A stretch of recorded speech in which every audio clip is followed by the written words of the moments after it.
Прасковья озвучите. Хорошо. Встречи салона только по... Это вы записываете? Да, сейчас запишу, да.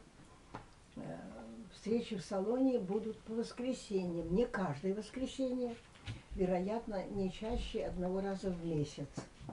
Я так думаю, что часто этого делать не надо.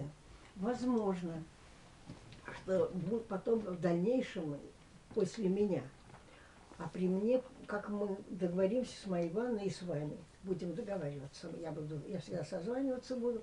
Пока что руководить этой работой, конечно, буду я сама, пока я жива. Как я хотела бы видеть этот салон в будущем, когда меня не станет.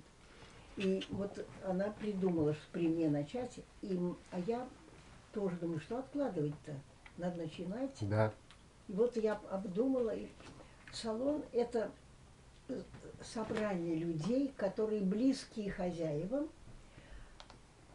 и которые, ну, как бы, ну, хорошо, достаточно, которые близки хозяевам во всех смыслах. У меня литературный салон.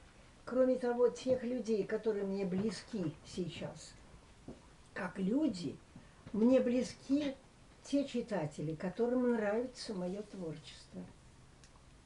Поэтому, когда меня не станет, надо приглашать тех, кто любит мое творчество. Или как, у меня была мысль такая, а что если пригласить, в газете дать объявление про город, там всегда объявление бывает, что Прасковья Ивановна Чисталева приглашает к себе в литературный салон тех, кому нравится ее литературное творчество.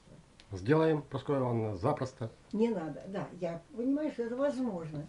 Объявление печатают. И в интернете? Не в интернете сделаем. Ну, я не знаю. Но нет, широко. А потом подумала, если все... У меня маленький салон. Здесь надо запись по телефону делать. Не больше 10 человек сюда можно приглашать. Сначала только близкие люди. Например, вот сейчас, например, кто не читал поэму, кто не знает эту мою последнюю поэму, которую Герцман прочитал с восхищением. Надо было на видео ответ Герцмана записать. Герцман. Этот вот текст этот Герцман, у нас уже нет времени сейчас прочитать. Но Косте, как главному моему пропагандисту всех моих жизненных важных побед, вот это выдающееся событие в моей жизни. Герцман так высоко оценил мою последнюю поэму, я ему отвечаю, вы Так я его могу тоже в газете, в интернете такое объявление. Это мелкий текст дала? Здесь должна была сегодня прийти Новикова, которая редактор «Вечерка». Без моего согласия, Костя, никогда никого не приглашайте. Я не хочу, Нет, здесь не всегда следующее. хочу Все, я видеть. понял, замечание принимаю. Вот. Поэтому, если надо будет, сейчас пока рано, понимаете, это все не отстоялось, это все пока пробные варианты, как поэма, например, или там повесть, это же пока не готово.